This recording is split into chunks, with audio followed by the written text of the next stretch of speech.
Good afternoon, class. This afternoon, I'm going to be discussing the theories of Dr. James Marcia. Dr. James Marcia is a psychiatrist, who's done extensive research in adolescent development. He is one of the few people who we've talked about who are still alive, actually. He works in Canada. He's a doctor in a college up in Canada.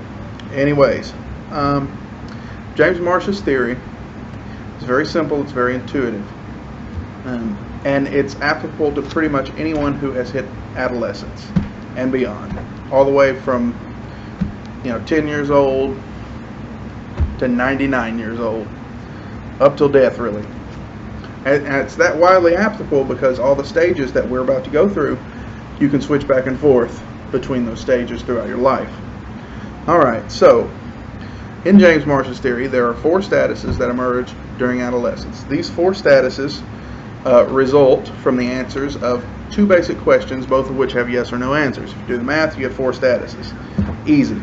Alright, so in your notes, go ahead and write adolescence, 4 status that emerge during adolescence. You'll need to write that down. Now, the 2 basic questions.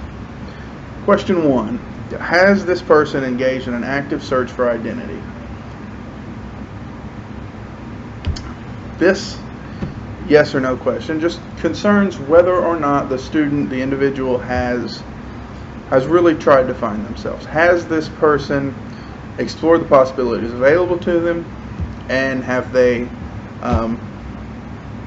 really put some effort and thought into trying to discover who they are going to be really for the rest of their lives, or up until they switch stages. Anyway, the second question, also a yes or no question, has the person committed to an identity? Has this person really decided, really committed to something, to a person that they want to be? Does this person have a religion in mind that they want to pursue, that they want to be part of? Does this person have a career that they want to be? Do they want to be a family person? Do they want to stay home with the children? Do they want to be sort of the breadwinner and have the job while their spouse stays home with the children? Do they want to be in a relationship where both spouses work? Yeah, it can get complicated, but really, has this person committed to an idea of who they want to be? It's as simple as that. Now, from these 2 simple yes or no questions, there emerge 4 very intuitive statuses.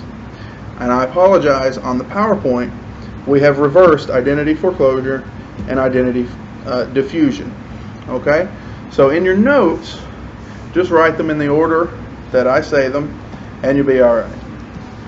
Okay, so identity diffusion.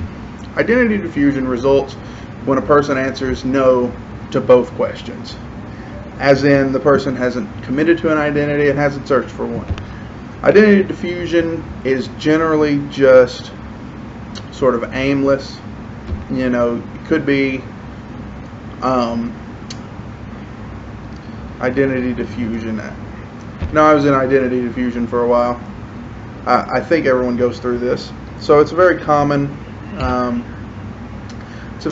status. It emerges when a person hasn't really tried to find themselves and definitely hasn't committed to an idea of themselves, and so they're just sort of wandering aimlessly lost. They tend to do things without reasons. They tend to be kind of random in their actions. Might just go out and do things like, join the Navy on a whim. That was mine. So anyway, identity diffusion. Now, identity moratorium emerges when a person is looking for an identity. They've actually decided and engaged in the search for an identity for themselves, and they haven't found it yet. This status is very common in late or in early adulthood, after high school, between high school and college. You're undeclared major, you don't know what you want to do, you want to do something, and you're looking for it. Alright, so anyways, next one down, we've got an identity achievement. Identity achievement results when a person went out and looked for an identity and they found it. So you sort of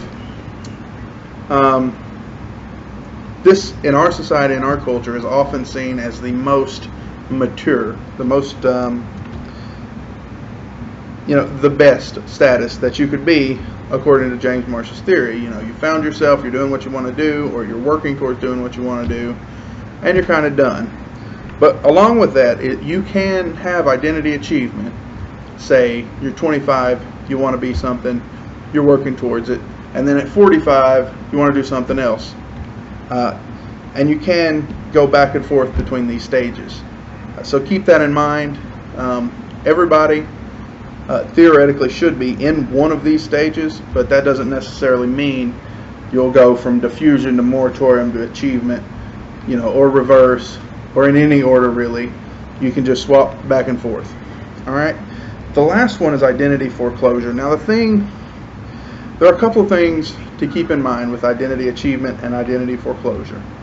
Some cultures, India for example, where there are a lot of arranged marriages, consider identity foreclosure to be the more mature of the statuses.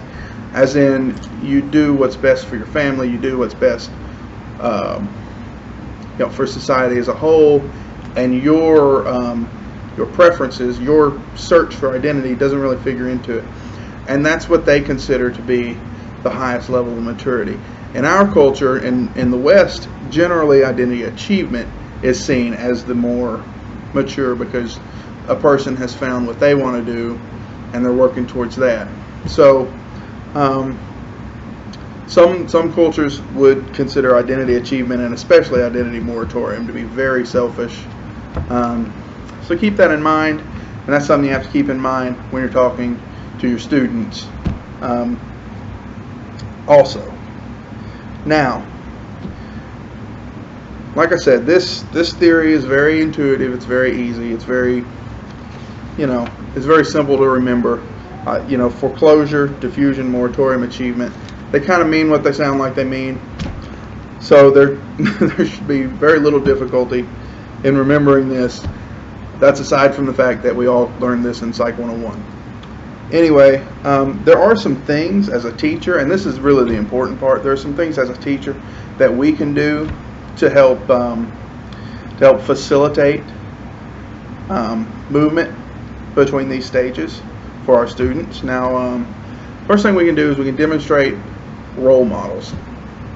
You don't necessarily have to demonstrate role models of things that you want the students to go into. Like, you don't necessarily have to harp on George Washington if you want them to, if you're trying to push the kid into being into politics. That's not what we do. It's just stressing role models. Stress people from literature, people from history who have had commitments and lived up to them. All right, and that sort of helps the student to know the importance of committing to something. Because even in identity achievement and identity foreclosure,